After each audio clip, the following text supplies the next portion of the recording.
アバズレにお兄ちゃんは渡さない。お色直しのために移動していた私の前に、見知らぬ若い女性が立ちふさがると、彼女は持っていたワインを私にぶちまける。キャー！ウェディングドレスのまま素早く動けるはずもなく、白いドレスが真っ赤に染まる。しかし、アテンダーさんの顔が真っ青になるのを尻目に、私は妙に落ち着いてしまう。赤ワインがここまで盛大にかかってしまえば、拭き取ったところで、この場ではどうしようもないはずだった。私はドレスもそのままに彼女に尋ねる。あなた誰？新郎に妹はいないのよ。それを聞いた彼女は、にやついていた表情を肉々しげに歪め、グラスを放り捨てて駆け出すのだった。何も答えなかったが、ほぼ間違いなくメッセージの犯人だろう。この場で追いかけるわけにもいかず、私は私以上に動揺するアテンダーさんとそのまま控え室へと向かうのだった。私は石田京子、婚約者の優太との結婚を控え、忙しい日々を送っている。日々の暮らしと結婚の準備を並行するのはなかなか大変なことで、特に名字の変わる側としては、結婚の手続きだけでも有給を何日も使う羽目になっていた。それに加え、結婚式の準備もあれこれと私の手を煩わす。私たちも当然楽しみなイベントではあるのだが、一人っ子の優太に長女の私では、お互いの両親からの式はどうするのという期待は凄まじかった。そんなわけで、結婚を決めてからここ何ヶ月も、式場の選定から日程の調整、衣装の試着や式の構成などなど、数えきれないほどのタスクに溺れるようだった。きっと優太が協力的でなければ、とても私一人では対応しきれなかっただろう。彼と共に何とか順調にこなしていくと、山のようなタスクも次第に消化されていく。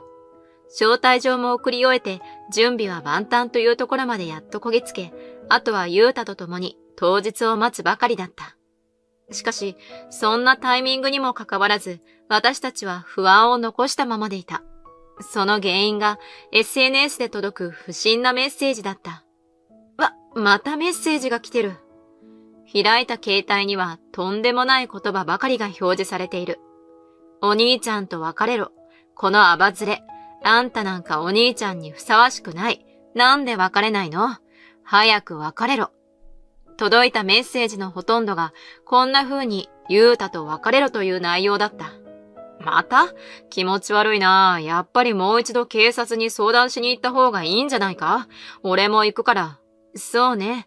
とりあえず式が終わったらもう一度言っておかないと。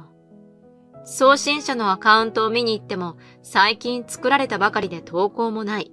いわゆる捨てアカウントだ。私にメッセージを送るためだけに取得したのだろう。はじめのうちはメッセージ自体を無視していた。お兄ちゃんと別れろと言われても、優太に妹はいない。不快な内容ではあるが、送信先を間違えたか、無差別に繰り返しているいたずらだろうと考えた。私はそのアカウントをブロックし、メッセージごと見なかったことにしていた。だが1週間、2週間が経ってもメッセージは届き続けた。何度ブロックしても、その度に新しいアカウントを作られてしまえばどうしようもない。私は仕事の都合上、SNS のアカウントを閉じるわけにもいかず、八方塞がりだった。さらに最近では、優太お兄ちゃんと別れろ、この浮気者、といった内容まで送られてきている。優太の名前まで出ているとなると、無差別のいたずらや宛先の間違いとも思えなかった。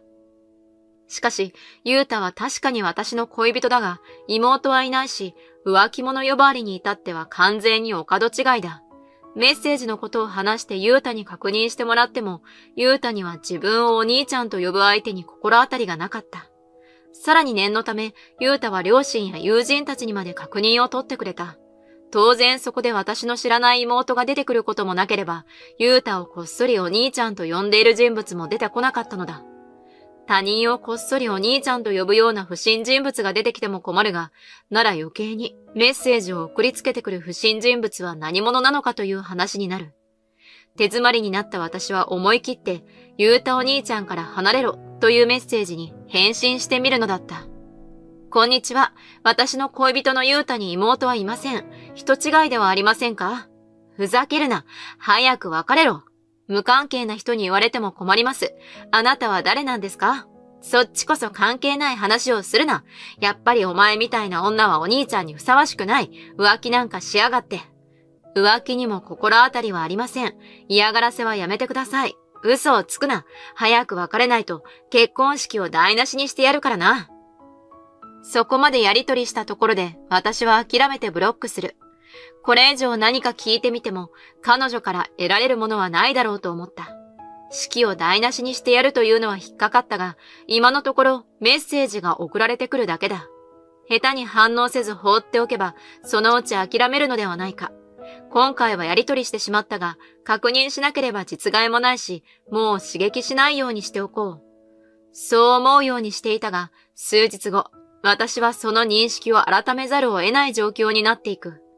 私だけでなく、私や優太の知人、友人にまで、京子は性悪、京子は浮気女、といった内容のメッセージが届いたようで、心配した友人たちからの連絡で事実が発覚するのだった。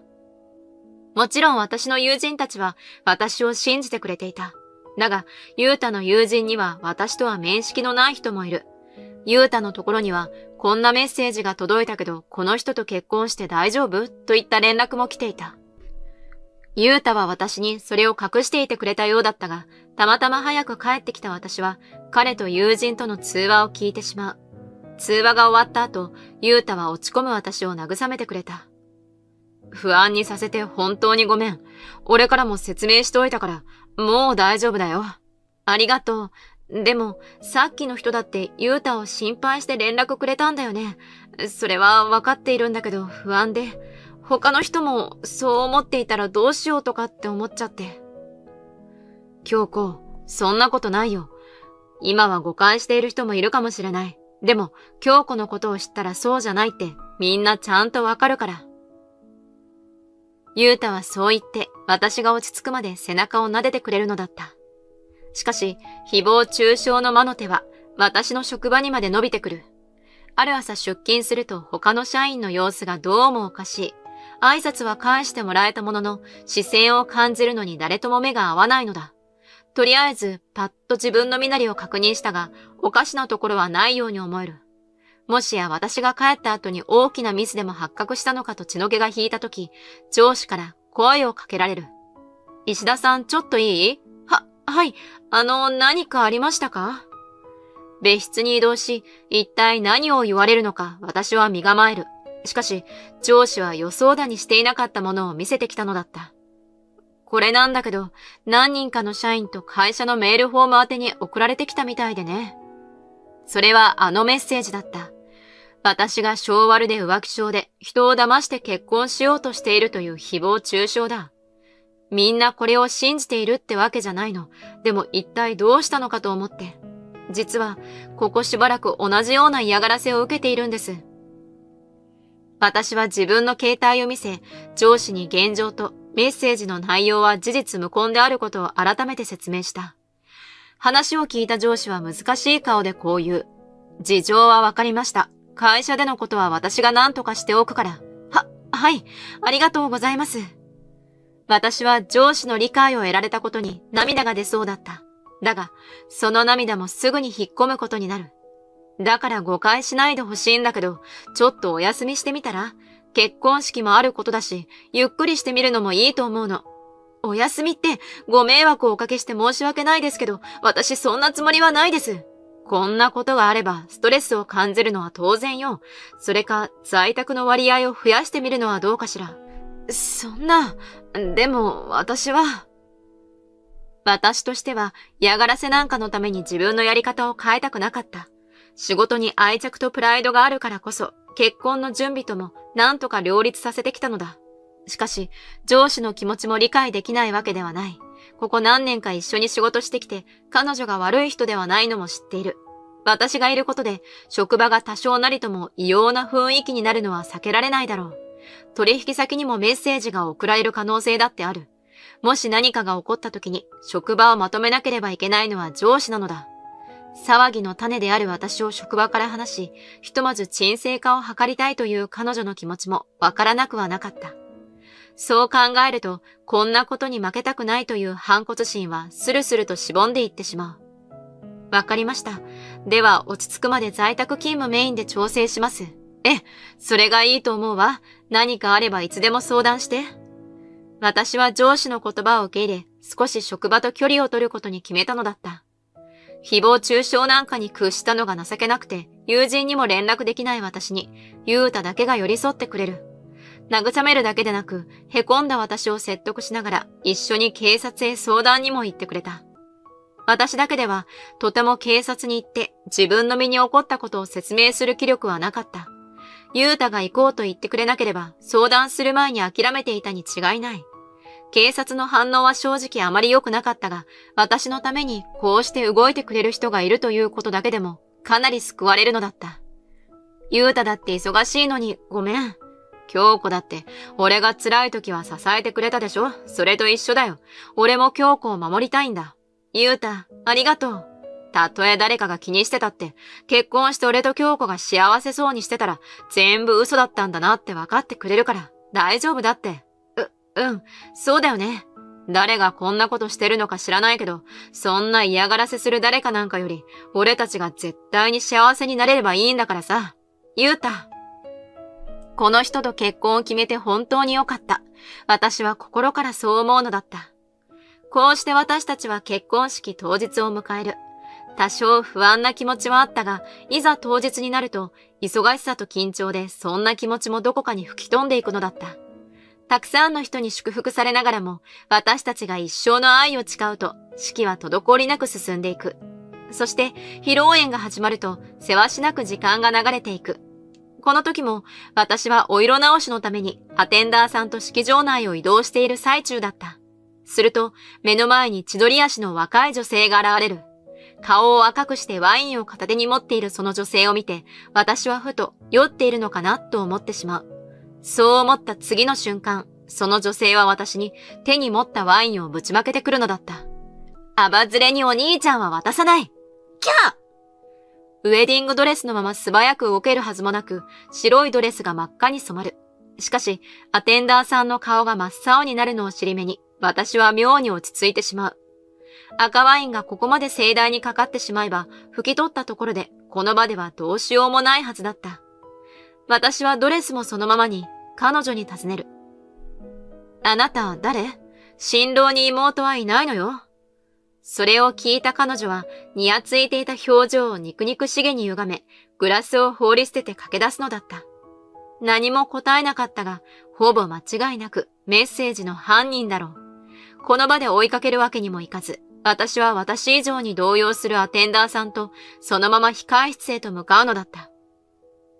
ドレスを着替えて化粧や髪を少し直せば、私はすっかり幸せな花嫁らしい格好になった。先ほど赤ワインをかけられた人間とはとても思えないだろう。ドレスには大きなシミができてしまったが、ベールやアクセサリーなんかの小物や頭は無事だった。頭からワインを浴びせられていたらもっと大変だったかもしれない。そう思うと、まだマシな被害で済んだのかもしれない。私は何とかそう考えることにし、気持ちを切り替えるのだった。私が着替えている間、ゆうたにも何が起きたのか伝わっていたらしい。お色直しした姿を手放しで褒めてくれた後、再入場直前に、ゆうたはこう言うのだった。守ってあげられなくてごめん。もう過ぎたことだし、一緒にいたわけじゃないもの、仕方ないわ。アクシデントのせいで若干時間は押したが、お色直しの直前だったため、ドレスが汚れても披露宴自体は問題ない。ゆうただって私のお色直しに合わせて一旦別々に移動していた。守りようのないタイミングでは仕方ないことだ。それでも気持ちが晴れない様子のゆうたに続けて何か言ってあげたかったが、入場の扉は開いてしまう。私は結局何も言えずにそのまま再入場していくのだった。予定通り席へと戻り、ここからはまたしばらく歓談や撮影の時間になると思っていた。そのはずが、急に式場の BGM が変わっていく。司会者の人から新婦へのサプライズイベントとして新郎からのスピーチがあることを告げられた。ゆうたにマイクが渡されると彼は落ち着いた様子で話し始めるのだった。先ほどのことで動揺していないか心配だったが、少なくとも挨拶は問題なさそうでほっとする。しかし、胸を撫で下ろしたのもつかの間、ユータのスピーチは私が想像していた内容とは大きく異なっていた。皆さんの中には SNS で京子に関する不審なメッセージを受け取った方もいると思います。こうした席にはふさわしくない話かもしれませんが、どうか聞いてください。ちょっとユータ。私は思わずユータに囁きかける。しかし、ユータはしっかりと私の目を見てうなずき返すと、再び話し始めるのだった。まず、メッセージの内容は事実無根の言いがかりです。京子は本来、あんな言われのない誹謗中傷を受けるような女性ではありません。ユータ。結婚が決まってから京子の SNS には同様の嫌がらせが続いていました。それを僕は何もできなかった。せめてここに来てくれた人にだけでも本当のことを知ってほしいんです。会場中の人がユータのスピーチを真剣な顔で聞いていた。ここにはきっとメッセージを見て私とユータの結婚を不安に思った人もいるに違いない。その誤解をまとめて解こうとユータはスピーチという形で説明してくれたのだろう。その犯人は会場まで来て彼女を襲い、大切に選んだドレスを汚しました。京子は不当な嫌がらせを受けた被害者であり、何の落ち度もありません。会場まで来て私を襲ったという言葉に参列客がぎょっとしたのが分かった。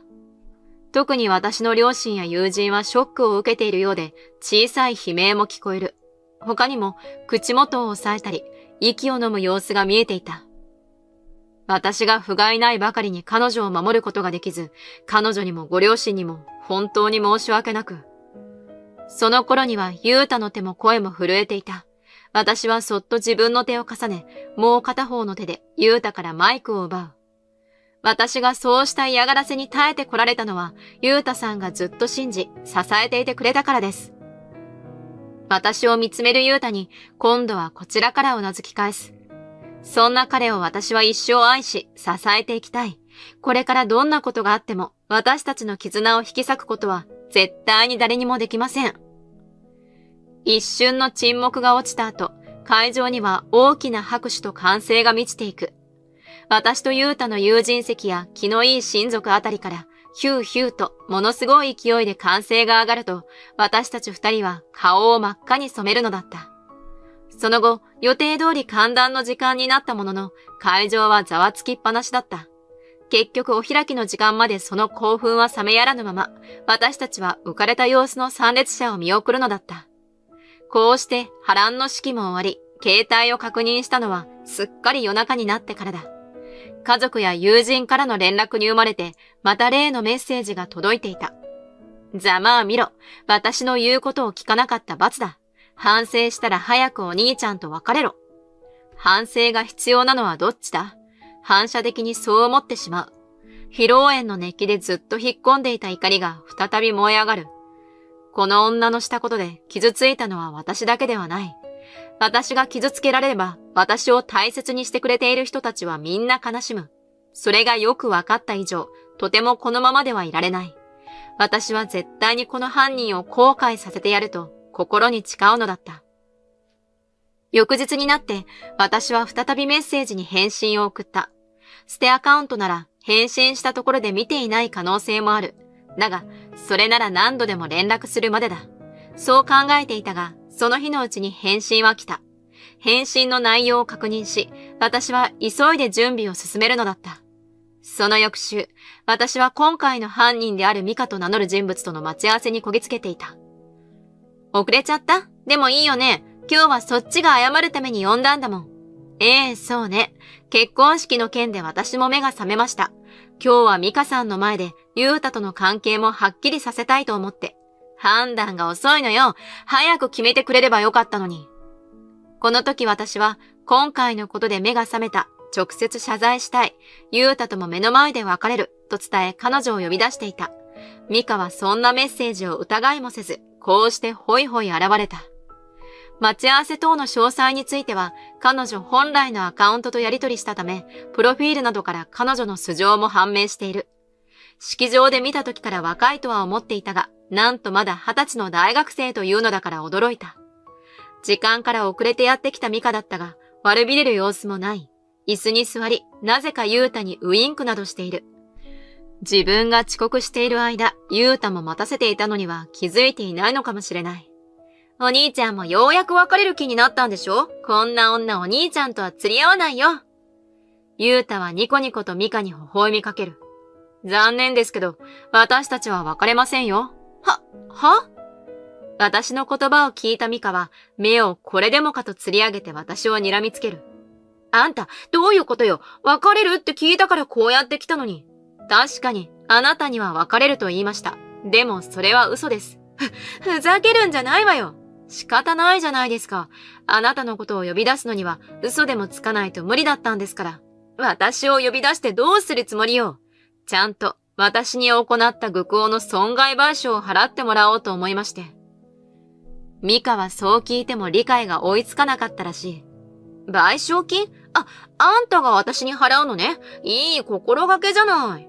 何をこの子は言っているのだろうか。そんなわけないでしょ。あなたが払う側よ。この後に及んで状況が全くわかっていない彼女の様子に頭がクラクラする。あなた、自分が何をしたかわかってないの？こっちのセリフよ。あんたが身の程をわきまえないからでしょ？ねえ、お兄ちゃんだって本当はそう思ってるんだよね。ミカはそう言うと、ユータの方にぐっと身を乗り出す。ユータは一言も喋らないまま、再びミカに微笑みかける。でしょ？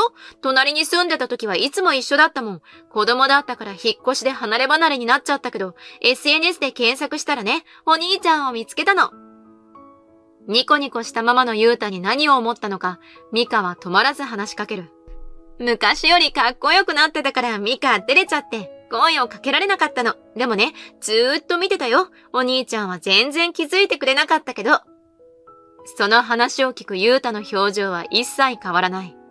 そんな憧れのユータお兄ちゃんが結婚しようとしているのがこんな女なんて許さなかったの。だって浮気してるんだよ。あなた、浮気とかアバズレとか散々言ってくれたけど、何か証拠でもあるの？とぼけないでよ。これを見ても同じこと言える？そう言ってミカが叩きつけたスマホの画面には、確かに私が男性とタクシーから降りるところが映っていた。しかもこの後同じ家に入っていったでしょ。私がこっそり見てたのも気づかないで、お兄ちゃんに隠れて遊びまくっているんだわ。最低、不潔、アバズレ。私が黙ったことを勘違いしたのか、ミカは好き勝手に話し続ける。しかし、私はただ呆れてしまい、言葉も出なかっただけだ。ユータと婚約していた私をこっそりつけ回していたことまで勝手に自白していることには、彼女自身気づいていないのだろうか。それは私の弟よ。はい？何？弟。この写真は弟が酔っ払ったから家まで送っていった時のものよ。こんなくだらないことで勘違いされるとはね。私が頭を抱えている間に、ミカはようやく勘違いだったと気づいたらしい。叩きつけたスマホをそろそろと手元に引き戻していく。でも、あんたなんか言うたお兄ちゃんに釣り合わないのは変わらないもん。私の方が若くて可愛いし。ね、お兄ちゃん。